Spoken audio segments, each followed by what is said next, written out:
Dövlət xidmətləri artıq sadəcə sənəd verən mərkəzlər deyil, gələcəyin texnologiyalarının yarandığı və tətbiq edildiyi böyük bir ekosistemə çevrilir. Təhsildən tutmuş süni intellekt həllərinə, hətta elektron viza xidmətlərinə qədər hər bir addım rəqəmsal Azərbaycanın bir hissəsidir. ASAN-ın yeni mərhələsi həm ölkə daxilində insan kapitalını inkişaf etdirir, həm də ölkə sərhədlərində ən müasir rəqəmsal standartları təqdim edir. ASAN xidmət vətəndaşlara operativlik və əlçatanlıq təqdim edir. Ancaq bu dəfə biz ASAN xidmətin başqa yönlərinə nəzər salacağıq.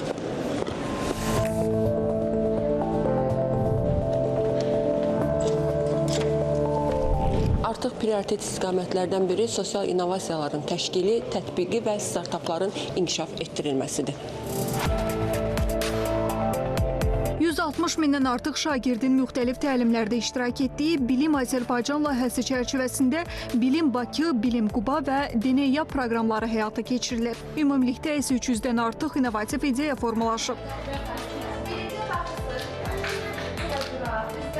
6-14 yaş arası çocuklarımıza bizim 6 laboratuvarda eğitim vermekteyiz.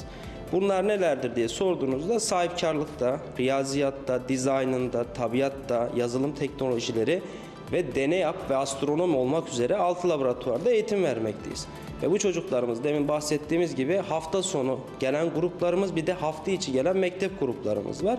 Şu anda Bakü'de bulunan 426 tane mektebin tamamına eğitim verdik. Ve bunlar da ücretsiz bir şekilde verildi. Hafta sonu içinde kaydiyat açılıyor her ay. 100-dən çox startapa dəstək göstərən mərkəzin 36 startapı akselerasiya proqramını uğurla başa vurub. Bundan başqa, ASAN İnnovativ İnkişaf Mərkəzində 650-dən çox təlim və seminar təşkil olunub.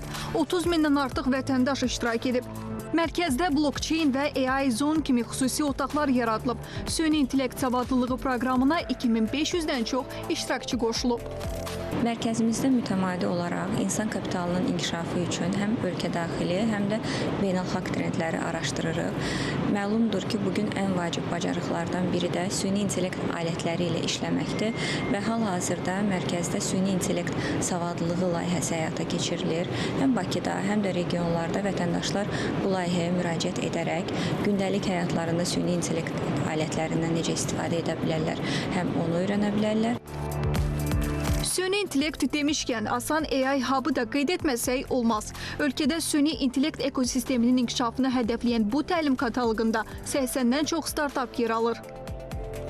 Tədqiqat inkişafının xüsusən də universitetlər və sənaye arasında körpü rolunu oynamaqdır. Yəni, bugünkü gündə sənaye tərəfindən və yaxud da dövlət qurumları tərəfindən süni intellektlə bağlı hər hansısa bir tədqiqata, araşdırmaya, tətbiqi və yaxud da yazılı şəkildə ehtiyac olduğu təqdirdə bizim platforma vasitəsilə öz elanlarını orada yerləşdirə bilərlər bir daha və biz onları hazırda çalışdığımız 8 universitetlə əlaqələndirə və yeni bir intellektual məhsulların çıxmasına töhfə vermiş ola bilərik.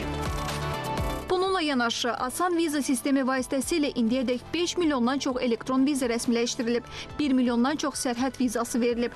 Sistem vətəndaşlara operativ və sadələşdirilmiş viza xidmətinin göstərilməsini təmin edir. Fidan Mahmudova, Emin Əhmədzadə, Rəhil Rafiq qızı, ASTV xəbər.